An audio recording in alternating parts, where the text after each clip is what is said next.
साथीहरु आज डल्ले खुर्सानीको अचार बनाउँदैछु। यहाँ रहेछ हाम्रो मसला, तेल तात्दैछ, अनि लसुन, अनि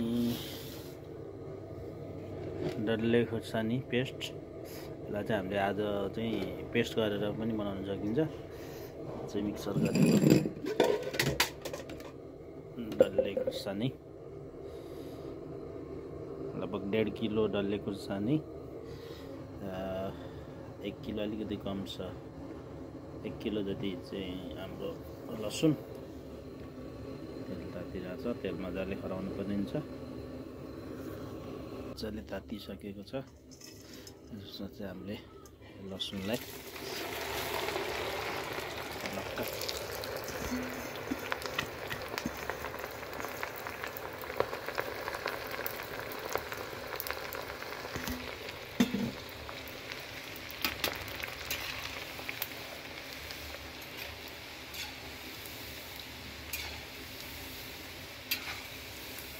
काटेर सुकाएको लसुन 1-1.5 घन्टा जति घाममा सुकाएर ओइलाएर अनि यसलाई फ्राई गर्छौँ। हल्का गोल्डन ब्राउन हुँदै गएको छ।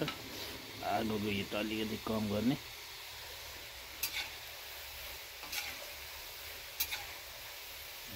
गोल्डन ब्राउन भएपछि यसमा चाहिँ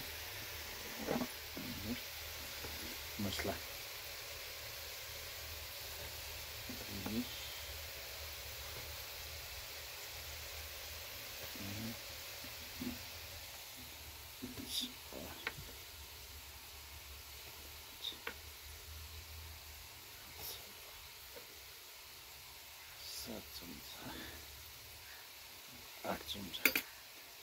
आठ चम्चा चाहिँ मसला हाल्ने, पकाउने। मसला राम्रोसँग पकाउने। हल्का कलर चेन्ज भएपछि यसमा चाहिँ पेस्ट गरेर राखेको खुर्सानी राख्ने। यसरी खुर्सानी राख्ने, यसमा पेस्ट गरेर राखेको खुर्सानी।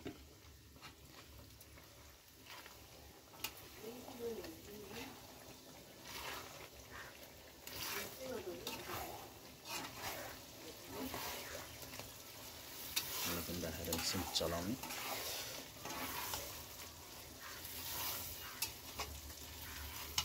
यसमा चाहिँ हामीले स्वाद अनुसारको नुन,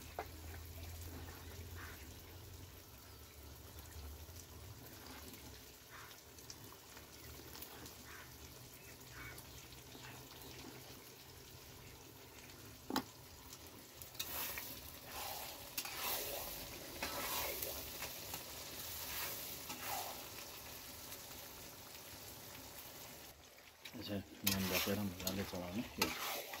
पिरो हुनसक्छ, डल्ले खुर्सानी एकदम पिरो हुने भएर हजुरहरूले चाहिँ मास्क युज गर्नु होला। यसलाई सानो ग्यासमा मजाले पकाउने। लामो समयसम्म राख्नको लागि चाहिँ यसलाई मजाले पाक्नुपर्छ। यसको तेलहरू माथि माथि तैरिनुपर्छ। अनि त्यसपछि यसलाई चिसो बनाएर 1 दिन घाममा राखेर अनि 5-6 महिनासम्म चलाउन सकिन्छ। हस्, धन्यवाद। यसरी तेल माथि माथि तैरेपछि कलर पनि चेन्ज हुँदै जान्छ, रातो रातो हुँदै आउँछ। माथि कलर यसरी कलर चेन्ज हुँदै आउँछ। तेल मजाले माथि माथि तैरिन्छ। तेल तैरेपछि चट्याक्क यो पाक्यो भनेर उतारिदिनु होला।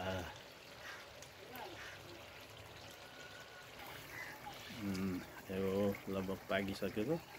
पाकिसकेपछि हामीले चाहिँ एउटा भिनेगर चाहिँ यो धेरै पिरो हुनेको कारणले भिनेगर हालेर अलिक खट्टा मिठा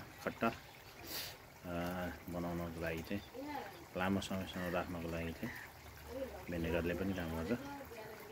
तपाईँहरूले कागती पनि युज गर्न सक्नुहुन्छ। कागती चाहिँ अलि लङ लास्टिङ नहुने भएर भिनेगरलाई चाहिँ हामी युज गर्छौँ। यो भिनेगर चाहिँ भेजिटेबल भिनेगर हो।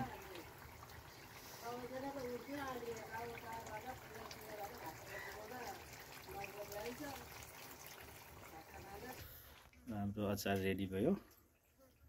अब यसलाई सेलाएर चिसो बनाएर सिसाको डब्बामा प्याक गरेर राख्नुभयो भने 6 महिनासम्म खान मिल्छ। हस् त, धन्यवाद।